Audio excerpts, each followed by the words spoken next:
আল্লাহ চাইতে সর্বোত্তম পরিকল্পনা নেই কেউ নাই। ভাই মারা গেছে। অফিসিয়ালি ঘোষণা, হ্যাঁ অফিসিয়াল। হ্যাঁ, ইন্না লিল্লাহি ওয়া ইন্না ইলাইহি রাজিউন। আমরা একজন কিংবদন্তি হারালাম, হাদি ভাই। এতদিন তো আমরা জানতাম যে অফিসিয়ালি কোনো ঘোষণা নাই, তবে এখন অফিসিয়ালি ঘোষণা, ওসমান হাদি ভাই দুনিয়া থেকে বিদায় নিয়েছেন। আল্লাহ পাক তার জিন্দেগির সমস্ত গুনাহগুলোকে মাফ করে, আল্লাহ তার জিন্দেগির সমস্ত গুনাহগুলোকে মাফ করে আল্লাহ তাকে একজন আউলিয়ায়ে কেরাম যারা এদের অধীনস্থ করে, যারা দেশের জন্য লড়ছেন, দোষীর জন্য লড়েছেন, আল্লাহ এই মানুষগুলোকে মাফ করে জান্নাতুল ফিরদাউসের আলা মাকাম বানায় দেন। সকলে চিল্লায় পড়ে না আমিন। যুগে যুগে হাদিরা মরে না, তবে যারা মারে এরাই মরে গেছে। এত মইরা গিয়া পাইচা গেছে। হ্যাঁ, হাদির জন্য কোটি কোটি মানুষ আজকে দোয়া করবে। এই যে আপনারা দোয়া করতেছেন না, মন থেকে দোয়া করতেছেন কেন? তার জন্য দোয়া কেন? তারে আপনারা ভালোবাসেন, মহাব্বত করেন, মন থেকে দোয়া আসে। ওর মরণে কেউ আলহামদুলিল্লাহ বলে না, সবাই ইন্না লিল্লাহি বলেছেন।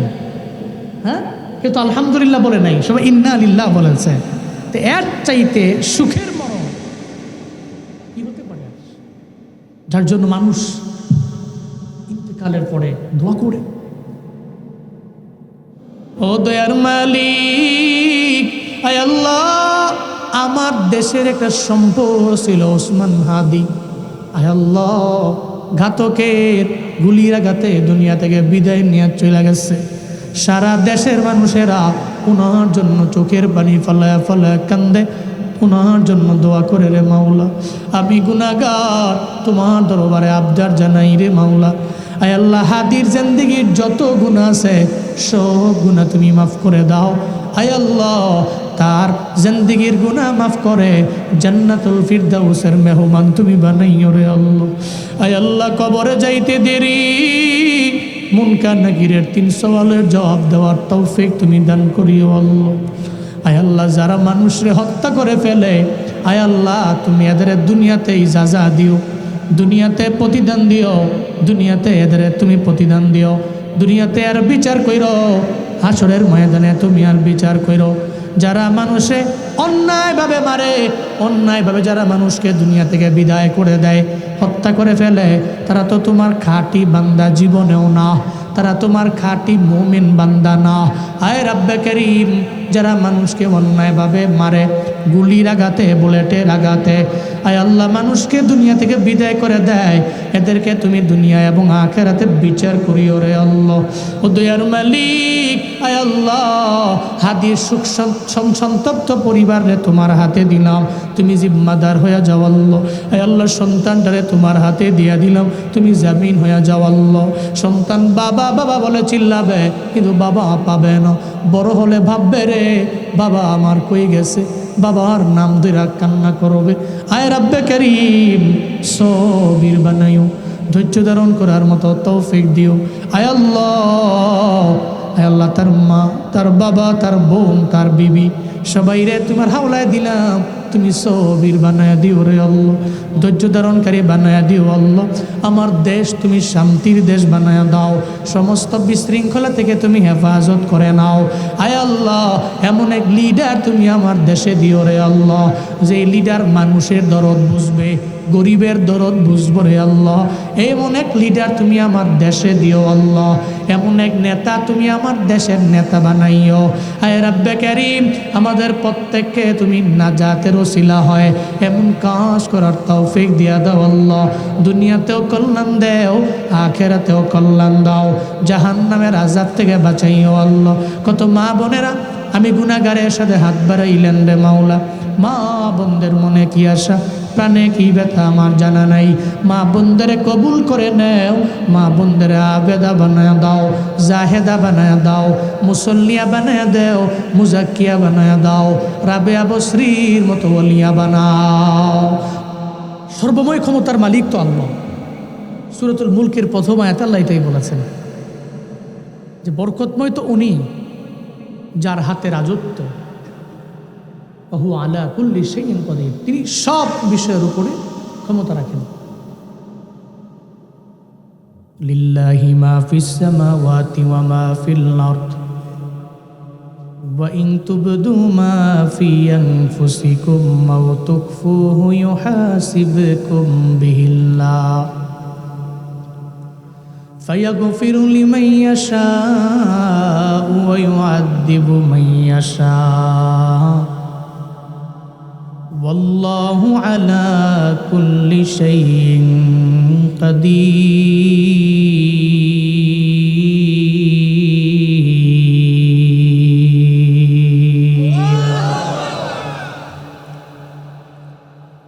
আল্লাহ পাক বলেন, আসমানের নিচে জমিনের উপরে যা আছে সব আমার আল্লাহর জন্য। দুনিয়াতে এমন কেউ নাই যারা আমার মাওলার তাসবিহ জপে না। মদিনার নবী বলেন, লা তাকুমুস সাআ আইয়ুকালা ফিল আরদি আল্লাহ আল্লাহ। জমিনের মধ্যে যতদিন পর্যন্ত আল্লাহ আল্লাহ বলনেওয়ালা একটা মাখলুক থাকবে ততদিন পর্যন্ত কিয়ামত হবে না।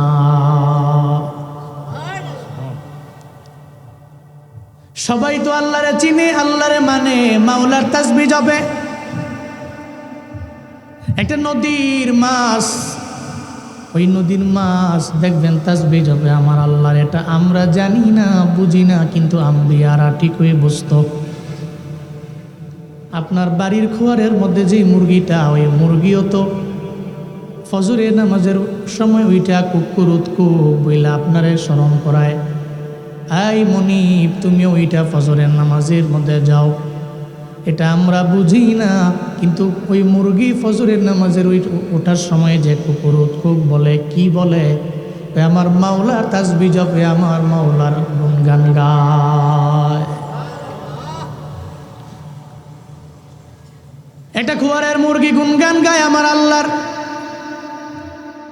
জঙ্গলের একটা প্রাণী গুণকীর্তন করে আমার আল্লাহর। কপাল পুরা বান্দা, যেই বান্দারে আমার আল্লাহ বড় মায়া করে বানাইলেন, 3টা-4টা পর্যন্ত আরামের বিছানার মধ্যে ঘুমাইয়া ফজরের নামাজের আগে 2 ঘন্টা আগে আরো মজার ঘুম দেয়। ঠান্ডার দিনে ফজর পড়ে না, 8টা বাজে ঘুম থেকে জাগে। আল্লাহ কয়, মুয়াজ্জিনের মাধ্যমে তোরে আমি আল্লাহ বারবার ডাকি, নামাজের দরওয়াজা তোর জন্য ওপেন আছে, মসজিদের মধ্যে আয় না, কিন্তু ও যায় না। কিন্তু আল্লাহ কয়, এরপরে আমি আল্লাহ তোরে খাওয়াই। বান্দারে, সব তো আমি আল্লাহর জন্য, আমি আল্লাহর বানানো। কারণ আসমানের নিচে জমিনের ওপরে যা আছে সব আমার আল্লাহর জন্যই কাজ করে, সব আমার আল্লাহর তাসবিহ জপে, সবাই রবের গুণকীর্তন করে। আল্লাহ সূরা বাকারার 284 নম্বর আয়াতে এটাই জানায়া দিলেন, লিল্লাহি মা ফিস সামাওয়াতি ওয়া মা ফিল আরদ ওয়া ইন তুবদু মা ফি আনফুসিকুম আও তুখফুহু ইউহাসিবকুম বিহিল্লাহ। চিল্লা জোরে করে পড়েন আল্লাহু আকবার। আল্লাহ পাক বলেন, আসমানের নিচে জমিনের উপরে যা আছে সব আমি মাওলার জন্য। সবাই তো মাওলার জন্য কাজ করে, কারণ সবাই জানে মালিক আমার আল্লাহ, খালিক আমার আল্লাহ, আমার রিজিক দেয় আমার আল্লাহ। অন্যান্য মাখলুকেরা রিজিক খেয়ে আমার মাওলার গুণকীর্তন করে, কিন্তু আমরা রবের পক্ষ থেকে রিজিক পেয়ে তো আল্লাহরে ভুইলা গেলাম। আল্লাহ কয়, যদি তুমি নেক আমলের লাইনে আগে যাইতে পারো, মালিক রে মাইনা, তাহলে ফায়দা আছে রে বান্দা। ওয়া ইন তুবদু মা ফি আনফুসিকুম আও তুখফুহু ইউহাসিবকুম বিহিল্লাহ। আল্লাহ কয়, যদি তোমার অন্তরের মধ্যে তুমি যা গোপন রাখো আর যে গুনাহ প্রকাশ্যে করো, সব বিষয়ে রব তোমাদের থেকে হিসাব নিবে। আল্লাহর দরবারে হিসাব দেওয়া লাগবে কি লাগবে না? দুনিয়াতে কবিরা গুনাহ করো, রবের দরবারে জবাবদিহিতার কাঠগড়ায় দাঁড়ানো লাগবে। যত যাই করো, সব বিষয়ে রবের বিচারের কাঠগড়ায় দাঁড়ানো লাগবে। আমি বক্তাও দাঁড়াবো, আপনিও দাঁড়াবেন, সবাই দাঁড়াবে। রবের বিচারের কাঠগড়ায় দাঁড়ানো লাগবেই লাগবে। আল্লাহ কয় ইউহাসিবকুম বিহিল্লাহ ফামান ইয়ামাল মিসকালা যাররাতিন খায়রান ইয়ারাহ ওয়া মান ইয়ামাল মিসকালা যাররাতিন শাররান ইয়ারাহ। আল্লাহ কয় বিন্দু মাত্র পরিমাণ নেক আমল করেছো, সব নেক আমল রবের বিচারের কাঠগড়ায় বান্দা তুমি অণু থেকে অণু পরিমাণ দেখতে পাবা, যাররা পরিমাণ তোমারে দেখায় দেওয়া হবে। শুধু তাই না, ওয়া মান ইয়ামাল মিসকালা যাররাতিন শাররান ইয়ারা, তুমি যত গুনাহ করলা যাররা থেকে যাররা পরিমাণ গুনাহ, ওই গুনাহের ব্যাপারেও আল্লাহর দরবারে তোমারে দেখানো হবে, জবাবদিহিতার কাঠগড়ায় দাঁড় করানো হবে। আল্লাহ কয় সর্বময় ক্ষমতার মালিক আমি আল্লাহ। এরপরে আয়াতের মধ্যাংশের মধ্যে আল্লাহ পাক এতটুকুই জানায়, ও বান্দা আমি আল্লাহর কতটুকু পাওয়ার জানুনি, ফায়াগফিরু লিমান ইয়াশা ওয়া ইউআযযিবু মান ইয়াশা। আল্লাহ যারে চায় তার জিন্দেগীর গুনাহগুলোরে মাফ কইরা আমার আল্লাহ জান্নাতে দিয়া দেয়। ফায়াগফিরু লিমান ইয়াশা, আল্লাহ যারে চায় তারে মাফ করে দেয়। ওয়া ইউআযযিবু মান ইয়াশা, আল্লাহ যারে চায় না তারে আযাবের মধ্যে গ্রেফতার করে। বান্দা বলেন না, নাটোরের সদরের বারুহাটের মুসলমানেরা আমায় বলেন না, আল্লাহ যদি কাউরে মাফ কইরা জান্নাতে দেয়, আবার যদি মাফ না কইরা জাহান্নামে দেয়, আমার আল্লাহর কারো দরবার থেকে কোনো পারমিশন নেওয়া লাগবে নাকি? কারণ সর্বময় ক্ষমতার মালিক কে? আরো জোরে চিল্লায় বলেন কে? উনি তো আল্লাহু আকবার, মিন কুল্লি শাইইন, সব কিছু থেকে বড় কে? আল্লাহর পারমিশন নেওয়া লাগে না, অনুমতি নেওয়া লাগে না আমার আল্লাহর। যেই বান্দা গুনাহ করে তাওবা করে, আল্লাহ কয় তুই আমার দরবারে আসতে দেরি, আমি আল্লাহ তোরে মাফ কইরা জান্নাতের মালিক বানাইতে দেরি করব না। যদি গাদ্দারি করে আগাও, গাদ্দারি করে আগাইলে আমি আল্লাহ তোরে দেখতে পারি না, কারণ গাদ্দারদের স্থান আমার আল্লাহর কাছে নাই।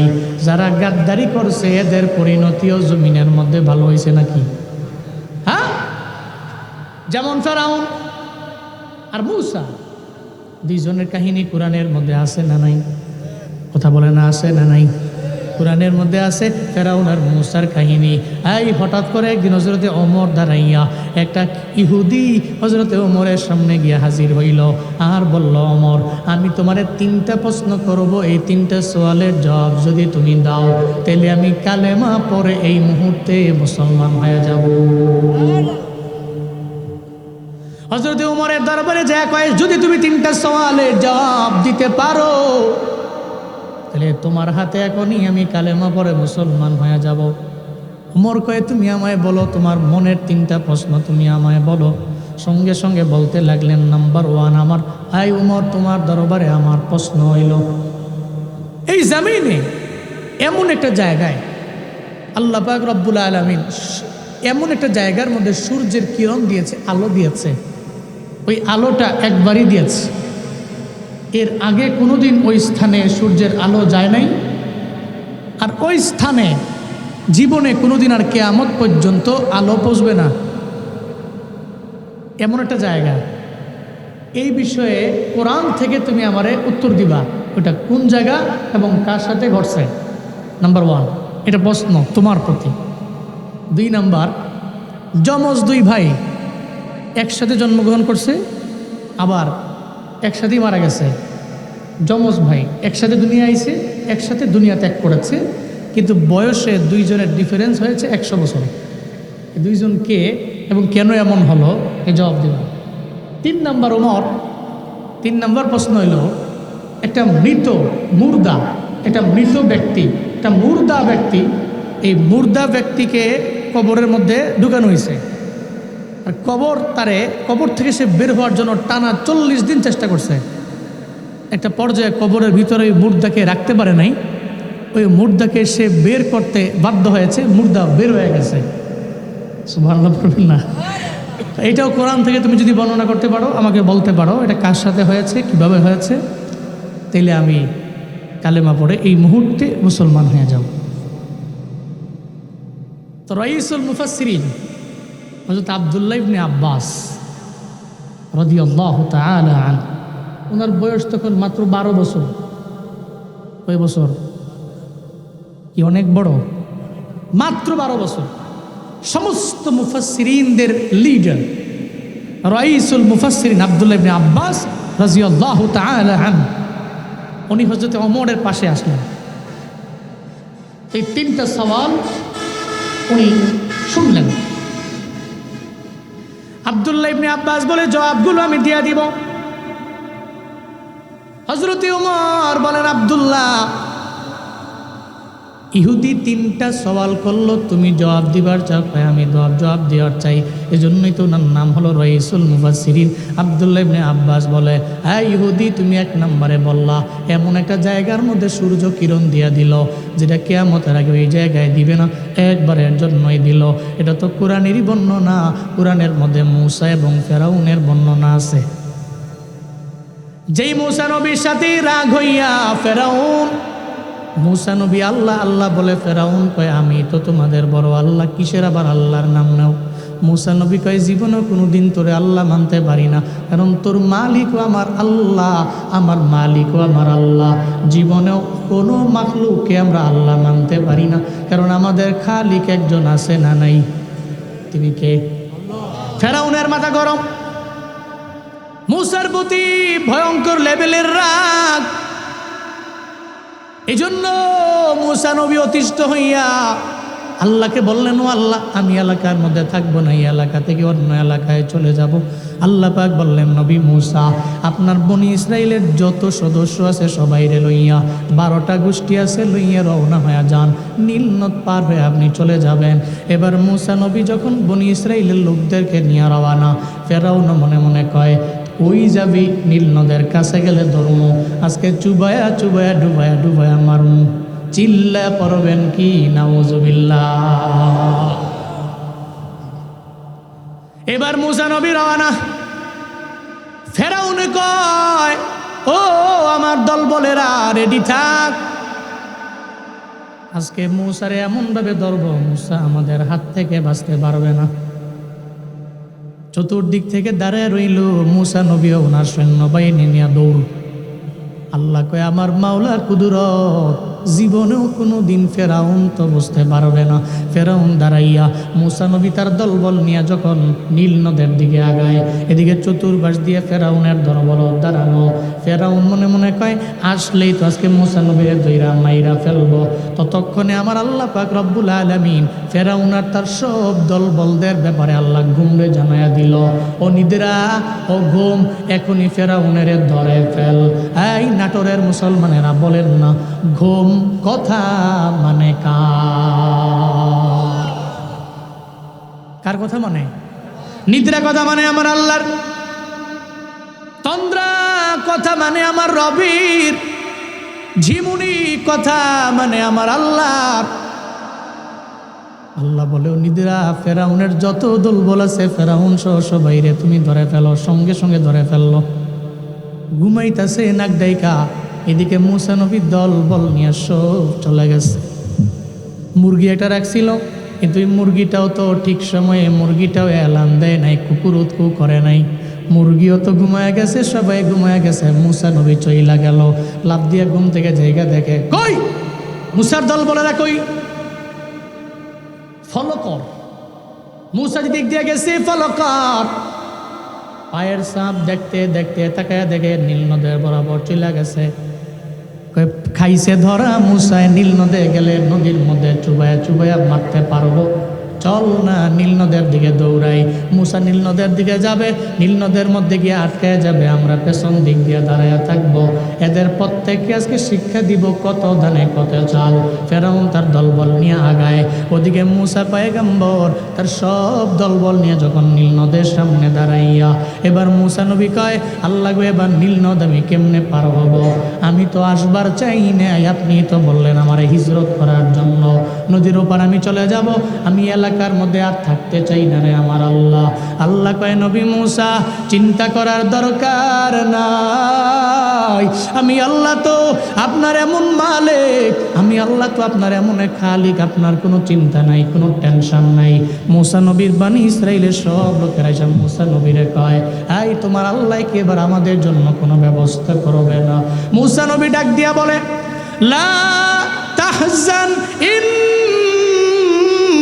ইন্নাল্লাহা মা'ানা। আল্লাহু আকবার। আল্লাহ কয়, ও কওমের লোকেরা, চিন্তা করো না, টেনশন করো না, সঙ্গে কে আছে?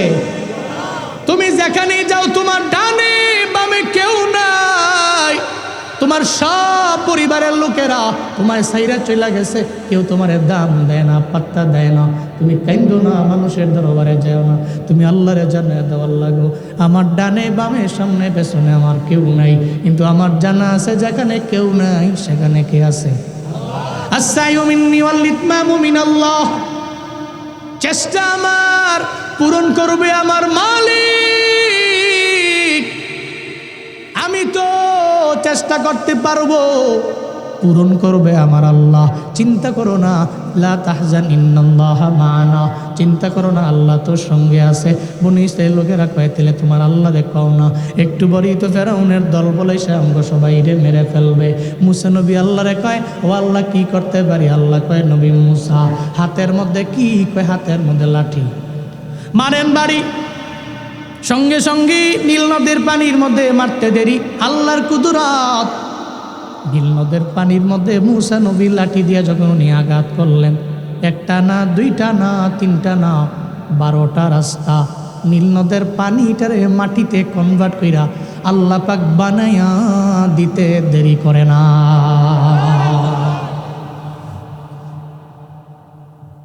কয়টা রাস্তা? রাস্তা হয়ে গেল 12টা। এবার মুসা নবী কয়, মনের মধ্যে প্রশ্ন জাগতে পারে আপনাদের সবার, রাস্তা 12টা কেন? একটা হইলেই তো হয়। এই বনি ইসরাইলের লোকেরা একটু ছিল গাঁটতেরা। কি ছিল? ছিল এরা বড় গাঁটতেরা। এরা সবাই যদি একটা রাস্তা দিয়া যায়, কোন সময় কারা ধাক্কা দিয়ে আবার ফেলা দেয়। বহুত গাঁটতেরা ছিল এই কম। এই পৃথিবীতে যত নবীর কম ছিল, সবচেয়ে বেশি তেরা টাইপের ছিল এরা, কঠিন তেরা। যুদ্ধের ময়দানে গিয়া মুসা নবীরে ফালায়া এরা সব যাইতো গা, তো তুমি আর তোমার আল্লাহ মিলে যুদ্ধ করো। যাই গে আমরা, তোমার লেগে কি মরতাম নাকি? তুমি যুদ্ধ করো আর তুমি তোমার আল্লাহর লেগে করো, আমরা যাই গিয়া। কিন্তু নবীর উম্মতেরা, আমার নবীর উম্মতেরা, মদিনার নবীর উম্মতেরা, আমরা নবীর সাহাবায়ে কেরাম যারা ছিলেন, সমস্ত নবীর উম্মতেরা ছিল একরকম, আমার নবীর উম্মতেরা ছিল আরেক রকম, আমার নবীর সাহাবায়ে কেরাম ছিল আরেক রকম। অন্যান্য নবীর উম্মতেরা যুদ্ধের ময়দানে নবীর রাইখা চলে যাইত, কিন্তু আমার নবীর উম্মতেরা, নবীর সাহাবারা আমার নবীরে না নিয়া যুদ্ধের ময়দান থেকে ফিরত না। প্রয়োজনে হাত যাইতো, পা যাইতো, শহীদ হয়ে যাইতো, মাথা যাইতো, গলা কেটে ফেলতো, এরপরে নবীরে সেরা এক কদম পিছপা হইতো না। আল্লাহ। কিন্তু মুসা নবীর কওমের লোকেরা ছিল একেবারে কঠিন ঘাটতারা টাইপের লোক। বনি ইসরাইল কয় যে তোমাদের জন্য, মুসা নবী কয় তাহলে এই জন্যই তো 12টা করলাম। গোষ্ঠী ছিল 12টা। এক গোষ্ঠী যে রাস্তা দিয়ে যাবে আর এক গোষ্ঠী রাস্তা দিয়ে যেতে পারবে না। এক গোষ্ঠী এক রাস্তা, দ্বিতীয় নাম্বার গোষ্ঠী দ্বিতীয় রাস্তা, এভাবে 12 গোষ্ঠী 12টা রাস্তা আল্লাহ পাক এদের জন্য করলেন। কিসের পাওয়ারে? সুবহানাল্লাহ কয় না, আরো জোরে বলে না সুবহানাল্লাহ। লাঠির মাধ্যমে রাস্তা 12টা হয়ে গেল। এবার মুসা নবী আর তার কওমের লোকেরা রাস্তা পার হতে লাগলেন।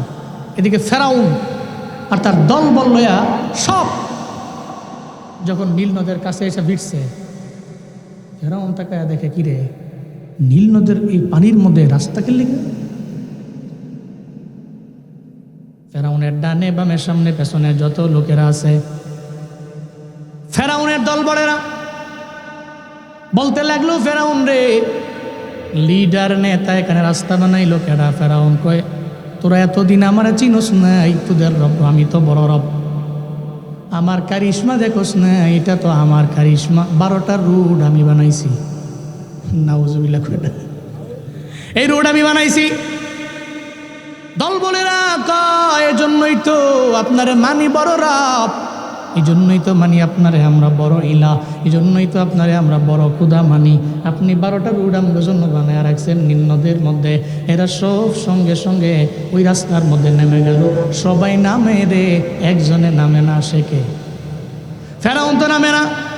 ফেরাউন তো কয় খেলা তো জমা গেছে, মনে হয় যে আজকে কিছু একটা হইব। আমি আমার পুরা জিন্দেগিতে পানির মধ্যে জীবনে কোনোদিন আমি রাস্তা দেখি নাই, আমি রাস্তা দেখি নাই, আজকে রাস্তা কেন হয়ে গেল? এর মানে মনে হয় আজকে যা হবে স্বাভাবিক হবে না, সব হয়ে যাবে অস্বাভাবিক। ফেরাউন তোর ডরে নামে না। ফেরাউন ঘোড়ার মধ্যে দাঁড়াইয়া আল্লাহ কয়ে তুই বুঝি নামতি না, আমি আল্লাহ তোর যে আইন তোর ওই আইনেই তোরে আমি ফাঁসাইয়া দিব। ফেরাউনের আইন ছিল যারা ফেরাউন রে আল্লাহ মানে না, মনিব মানে না, রব মানে না, এদেরকে নীল নদের মধ্যে আইনা চুবায়া চুবায়া ডুবায়া ডুবায়া মারা হলো, আর শাস্তি হয়ে যাবে। আল্লাহ কয় তোর বিচার আমি আল্লাহ তোরে দিয়েই তো আমি আল্লাহ সারব। আমার আল্লাহ ক্ষেতের চাকা খেতে ভাঙ্গে, আইলে তুই না ভাঙ্গে না, ঠিক কিনা? এটা আমার আল্লাহর পরিকল্পনা। ফেরাউন ঘোড়া নিয়ে দাঁড়ানো, নামে না, সব দলবল নেমে গেল। ফেরাউন যে নামে না, আমার আল্লাহ দেখছে কি দেখেন নাই? আল্লাহ তো তাকায় আছে, ফেরাউন তো নামে না, ফেরাউন দাঁড়ানো। আল্লাহ কয় তুই ঘোড়ার উপরে আসো, তোরে নামানোর দায়িত্ব তো আমি আল্লাহর। আল্লাহ একটা ফেরেস্তার আদেশ দিলেন, ও ফেরেস্তা তুমি নিজেকে একটা মহিলা ঘোড়ার একটা আকৃতি নিয়ে তুমি ফেরাউনের ঘোড়ার সামনে যাও। ফেরেস্তাও একটা মহিলা ঘোড়ার আকৃতি নিয়ে চলে আসলো। পুরুষ ঘোড়া যদি মহিলা ঘোড়ারে দেখে তাহলে আকর্ষণ আছে না নাই? নাই। এই মিয়া নৌজওয়ান পোলা যদি কোনো একটা ছেড়ি দেখে, আর সেটি যদি কোনো পর্দা মর্দা বোরকা টোরকা না থাকে, কিন্তু পোলাটার মাথা নষ্ট হইব। কথা কোন ঠিক না বলেন? ঠিক কিনা বলেন? আচ্ছা, মহিলা মাদ্রাসার একটা মেয়ে, এই মেয়ে বোরকা পইরা পর্দা কইরা সুন্দর করে ডিসিপ্লিনের সাথে চলাফেরা করে, খুদার কসম আমার এই যুবকরা তারে ইফটিজিং করতে গেলে 10 বার চিন্তা করবে তার গায়ে বোরকা আছে। কিন্তু যেটা গায়ে বোরকা নাই, এমন ড্রেস আপ করছে, হেতে যেটা পড়ছে হেটি ওইটা পড়ছে, হেতে কি বেডা না বেডি চিনাও যায় না। তো ফলাই কয় পাইছে তোরে। এই বন্ধুরা চলো বাইক লইয়া চলো, এটা কত ইফটিজিং করে আই। এই জন্য মহিলারা ছেলেদের ইফটিজিং আর উত্তক্ততা থেকে বাঁচার জন্য আপনি পর্দা করা জরুরি। এই জন্যই তো ইসলাম আপনাকে বলেছে আপনি ঘরে থাকেন, আর ঘর থেকে বের হয়ে গেলে হিজাব মেনটেন করেন, নিকাব মেনটেন করেন। আল্লাহর কসম আপনি ধর্ষিতার শিকার হবেন না। এই যুবকেরা অটোমেটিক্যালি ঠিক হয়ে যাবে। কিন্তু এখন তো মা বোনরা কয় স্বামী যদি সুন্দর দেখে একটা জামা কিনে এনে দেড় শহর থেকে নাটোর শহরে গেছে, এজন্য সুন্দর একটা জামা কিনে এনে দিছে, তো উনি হাতে লইয়া কয় কি জামা আনছো এটা? এটা জামা হইল কি জামা এটা? দেখেন আপনি সামনের মাসে আমি যাবো, আমার টেহা দিয়েন, আমি দেখবেন যে কি সুন্দর জামা কিনে আনি। স্বামী কিনে আনছে, হ্যাঁ নাকি বুঝোয় না, হ্যাঁ দেওয়ার লেগে টাকা পয়সা আগে মাসে যে হ্যাঁ কিনে আনবো, পরের মাসে গেছে হ্যাঁ গিয়া চোখ চুইকা সুন্দর দেহা একটা কিনে আনছে। তা আনার পরে দেখেন কম্পেয়ার করেন, আমরা একটা দাম কত? আমারটার দাম 1200। আপনি জানেননি আপনার থেকে সুন্দর জামা আমি হাইস দিয়া কমে লেছি 200, আনছি 1000 টাকা দিয়া। পরে কয় কি, পরে স্বামী কয় বুঝছো না, তুমি বুঝছো না, মূলত চকচক করলেই শোনা হয় না। এটার দাম তো ছিল 600 টাকা, তুমি হাইস দিয়া কমাইছো 200 টাকা, আমি আনলাম ওরে 600 টাকা দিয়া, তুমি আনছো 1000 টাকা দিয়া। কি মাশাআল্লাহ দোকানদারটা কি বালা, আবার কইছে আফা আবার আইয়েন, তা আবার যাবো আমি। কি লাভ করছে? আমাকে মা বোনেরা মনে করে খুব চালাক আমরা, কিন্তু দোকানদারও মনে মনে চিন্তা করে এসব বেড়াই বুড়াই তাওয়ার দরকার নাই, খালি মহিলা আয়ু ব্যবসা বাণিজ্য মোটামুটি ভালোই হইব। কারণ পুরুষেরা তো কষ্ট করে টাকা পয়সা কামায়া 40 বার কয় ভাই একটা টাকা কমান, 5টা টাকা কমান, 10টা টাকা কমান, আর মহিলা ধৈরেই কয় দিবিননি ভাই 1000 টাকা, একটা হাইস দেয় দিয়ে লাইছে। এই জন্যই পর্দা তো শান, পর্দা মান। হয়তো ঘরে থাকবে আর বের হইলে পর্দা সহকারে যদি মহিলা বের হয়, ঘর উন্নতি হবে, সমাজ পরিবর্তন হয়ে যাবে। কিয়ামতের আলামত এসে গেছে, তাই তো ঘরের নারী রাস্তায় নেমেছে, কিয়ামতের আলামত এসে গেছে, তাই তো ঘরের নারী রাস্তায় নেমেছে। বোরকা পরা বোরকা ছাড়া, বোরকা পরা বোরকা ছাড়া, কেউ বা আবার বোরকা পরে মুখটা খোলা রেখেছে, কিয়ামতের আলামত এসে গেছে, তাই তো ঘরের নারী রাস্তায় নেমেছে, কিয়ামতের আলামত এসে গেছে, তাই তো ঘরের নারী রাস্তায় নেমেছে। ঠিক কিনা বলেন? মা বোনরা ঘরে থাকবে, পর্দা করবে, স্বামীর কমান্ড মেনে চলবে, তাহলে এই ঘর রহমত, বরকত, সাকিনা, সুকুন দিয়া আল্লাহ পাক ভরপুর বানায় দেবে। আল্লাহ পাক পাঠায় দিছে এক মহিলা ঘোড়া, দেহার পরে তো মনে আসেনি তো ফেরাউন তো ঘোড়ার উপরে, মহিলা ঘোড়া যখন দেখছে, ফেরাউনের ঘোড়ায় যদি মহিলা ঘোড়া দেখে মাথা নষ্ট হয়ে গেছে না, মাথা নষ্ট হয়ে গেছে না। এদিকে মহিলা ঘোড়া, এটা তো ফেরেশতা, কিন্তু আল্লাহ কইছে তুই ভাব ধরবি, আকৃতি ধরবি মহিলা ঘোড়ার মতো। এবার ওই মহিলা ঘোড়া ফেরাউনের ঘোড়ার সামনে গেছে, লাফ দিয়া রাস্তায় নেমে গেছে। ফেরাউন তো ঘোড়ার উপরে বসা, ফেরাউন তো ওনার ঘোড়ার লাগাম টাগাম ধরে রাখতে পারে না, ঘোড়ার তো মাথা মতো নষ্ট হয়ে গেছে। এদিকে মহিলা ঘোড়া রাস্তা দিয়া দৌড়ায়, ফেরাউনের ঘোড়াও রাস্তা দিয়া দৌড়ায়। আল্লাহু আকবার! খেলাকার, জোরে বলো না খেলাকার। কাদের কুদরতুদারি বর কামাল, আনতা রব্বি আনতা হাসবি দুল জালাল, তুহি কাদির জলিলুল্লাহ জাহাদার, বহর হালে তুহি মেরা নেগাহদার। আল্লাহর কুদরত, ফেরাউন তার ঘোড়া নিয়ে নামছে, এদিকে মহিলা ঘোড়াও সামনে। এটা পর্যায়ে যখন মহিলা ঘোড়া দৌড়ে রওনা, নদীর মাঝখানে ওই রাস্তার মাঝে গিয়া মহিলা ঘোড়া তো আর নাই, হঠাৎ করে উধাও হয়ে গেছে। ওই মহিলা ঘোড়া তো সাধারণ দুনিয়ার কোনো ঘোড়া না, এটা তো আমার মাওলার কুদরতের খেলা। আমার মাওলা ফেরেশতারে ঘোড়া বানায়া পাঠাইলেন। আল্লাহ বললেন, ও ফেরেশতা, আবার আগের মতো হয়ে তুমি আমার দরবারে চলে আসো। এবার ফেরেশতা তো তার আগের মতো হয়ে চলে আসলো। এদিকে ফেরাউন হঠাৎ করে তাকে দেখে সামনে আর ওই মহিলা ঘোড়াও নাই। এবার রাস্তার মাঝখানে চলে আসলো। আমার আল্লাহ পাক আদেশ দিয়ে দিলেন, এই পানি, আমি আল্লাহ মুসা নবীর লাঠির পাওয়ারে আমি আল্লাহ তোরে বললাম মাটি হওয়ার জন্য, তুই মাটি হয়ে আমার নবীর জন্য, আমার নবীর কওমের জন্য রাস্তা হয়ে গেলা। আর আমি চাই না রে তোরা রাস্তা হওয়ার কোনো দরকার নাই, থাকার প্রয়োজন নাই। আমার মুসা নবী যেহেতু ওপার চলে গেছে, মুসা নবীর কওমের লোকেরা সহ, তাহলে আমি আর চাই না এই রাস্তা বহাল থাকুক, এখনই এই মাটি আবার পানির মতো হয়ে যা। আমার আল্লাহর ইশারায় সঙ্গে সঙ্গে ওই মাটি পানি হয়ে গেল, আবার নীল নদের পানি হয়ে গেল। আল্লাহ কয়, খেলা আমার ওই ফেরাউনের চুবায়া চুবায়া ডুবায়া ডুবায়া নীল নদের মধ্যে মারছে একজন, চিন্তা বলেন তার নাম।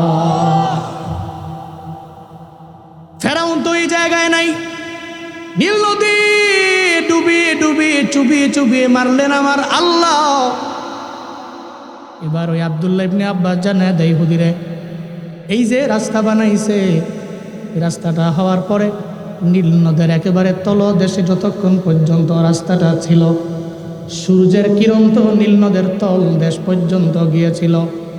যখন মহিলা ঘোড়া অর্ধেক রাস্তার মধ্যে যাওয়ার পরে সঙ্গে সঙ্গে মহিলা ঘোড়া উড়াল দিয়ে চলে গেল। এখন তো ফেরাউন ডুবে গেল, রাস্তা তো আর নাই রে, রাস্তা তো আবার আগের মতো পানি হয়ে গেছে। এই নীল নদের পানি কিয়ামত পর্যন্ত এরকম আর জীবনেও কোনোদিন শুকাবে না। ওই যে যতটুকু সময় পর্যন্ত পাইছিল ততটুকু সূর্য আলো দিছে, নীল নদের তলদেশ পর্যন্ত আলো গেছে, কিয়ামত পর্যন্ত আর ওই স্থানে জীবনেও কোনোদিন সূর্য আলো দিতে পারবে না। চিল্লায় পড়া যাবে কি মারহাবা। ইহুদি কয়, ঠিক আছে, তোমার প্রশ্নের জবাব ওকে। এবার 2 নাম্বার তোমার প্রশ্নের জবাব নাও। তুমি 2 নম্বরে আমারে বললা, 2 নম্বরে যে আমারে বললা, এই ওমর তুমি আমারে বলো না যমজ 2টা ভাই এক মায়ের পেট থেকে আসলো, একটা যমজ 2টা ভাই কিন্তু একই সাথে জমিনের মধ্যে আসলো, আবার একই সাথে জমিন থেকে বিদায় নিয়ে নিল, কিন্তু 2 জনের মধ্যে 100 বছরের ডিফারেন্স কেমনে হয়ে গেল? এটাও কোরআনের মধ্যে আছে। আব্দুল্লাহ ইবনে আব্বাস জানায় দেয় ইহুদিরে, এই ব্যাপারে তোমার ধারণা আছে, ওমরেরও ধারণা আছে, আমারও ধারণা আছে। মূলত তুমি কালিমা পড়বা কিনা আমার জানা নাই, এরপরেও তোমার সওয়ালের জবাব আমি দিয়ে দেই। এই ঘটনা ঘটছে, আমার আল্লাহর একজন নবী আছে, ওই নবীর নাম হলো উজাইর আলাইহিস সালাম। কি নাম? উজাইর আলাইহিস সালাম। ওনার জমজের একটা ভাই ছিল, ওনার নাম উজাইব আলাইহিস সালাম। 2 জনের নাম প্রায় সেম। 2 জনে একই সাথে জমিনের মধ্যে আসলো, আবার একই সাথে দুনিয়া থেকে বিদায় নিয়ে চলে গেলেন। যেদিন 2 জন একসাথে আসছে, আবার একই দিনে 2 জনে বিদায় নিয়ে চলে গেছে। উজাইর আলাইহিস সালাম হঠাৎ করে একদিন একটা বসতির মধ্যে গেল। ওই বসতির মধ্যে যতগুলা ঘরবাড়ি আছে সব ঘরবাড়ি তাকায় দেখে জমিনের মধ্যে আল্লাহ পাক ধ্বংস করে ফেললেন। উজাইর বলে, আল্লাহ এই যে ধ্বংসের মধ্যে বহু মানুষ পইরা দুনিয়া থেকে বিদায় নিয়ে চলে গেল, তুমি সব এদের ধ্বংস করে ফেললা, এদেরকে আবার তুমি কেমনে উঠাইবা? আমার তোমার প্রতি বিশ্বাস আছে, তুমি বান্দাদের আবার তোমার দরবারে নিয়ে যাইবা, এই ব্যাপারে আমার পরিপূর্ণ ধারণা আছে। তবে আবার আমি জানতে চাই, প্র্যাকটিক্যালি আমি জানতে চাই, এই মানুষগুলোরে তুমি আবার কেমনে উঠাইবা? আবার এই মানুষগুলোরে কেমনে তুমি উঠাইবা? আল্লাহ পাক সঙ্গে সঙ্গে বলল, ও উজাইর আলাইহিস সালামের চোখ আর কান, তোরা এই মুহূর্তে ঘুমায় যাও। সঙ্গে সঙ্গে বলতে দেরি উজাইর আলাইহিস সালামের কানও ঘুমায় গেল, চোখও সঙ্গে সঙ্গে ঘুমায় গেল। আপনাদের মনে প্রশ্ন জাগতে পারে, কান ঘুমায় কেমনে? মূলত কান কিন্তু আগে ঘুমায়, চোখ কিন্তু পরে ঘুমায়। কান আগে ঘুমায়, চোখ পরে ঘুমায়। মাঝে মাঝে গাড়ির মধ্যে আমি ঘুমায় যাই, পিছনে যখন শুয়ে পড়ি তবে ঘুমাই ঠিকই, আধা ঘন্টা 40 মিনিট ঘুমাইতে পারি, কিন্তু ঘুমাই যে আমি আমার কানে সবই শুনি। এই জন্য এই ঘুম আমার কাছে জীবনে কোনো দিন পারফেক্ট মনে হয় না, মনে হয় ভুয়া। এটা কোনো ঘুম হইল? আমি ওই সবই তো শুনি। এরা কি কয় এই কান দিয়ে শুনতেছি, আবার ডান বাম থেকে কোন সময় কোন গাড়ি যায় আমি এটাও বুঝতে পারি। কথা বলছেন না? গাড়ি কোন সময় হর্ন দেয় এটাও বুঝি, সবই তো বুঝি। তাহলে ঘুমটা হইলো কই? এজন্য এই আধা ঘন্টা 40 মিনিট ঘুমায়া আমি দিয়েছি কোনো ফায়দা নাই, আগে যেমন ছিলাম এমনই আছি, কোনো পরিবর্তন নাই। এর মানে আমার চোখ ঘুমাইছে, আমার কান ঘুমায় নাই। কিন্তু বাসায় যখন যায় ঘুমাইছে রিল্যাক্স মনে, তখন তো প্রথমত আমার কান ঘুমায় গেছে, এরপরে চোখ, এরপরে ঘুমাইছে। আবার যখন আপনি ঘুম থেকে জাগবেন, শুরুতে প্রথমত আপনার কানটা আগে জাগবে, এরপরে চোখ পরে জাগবে। সুবহানাল্লাহ পড়বেন না? আল্লাহ পাক রব্বুল আলামিন উজাইর আলাইহিস সালামকে শুধু চোখ নয়, আল্লাহ বললেন, এই উজাইর আলাইহিস সালামের চোখ এবং কান তোমরা 2 জনই ঘুমায় যাও।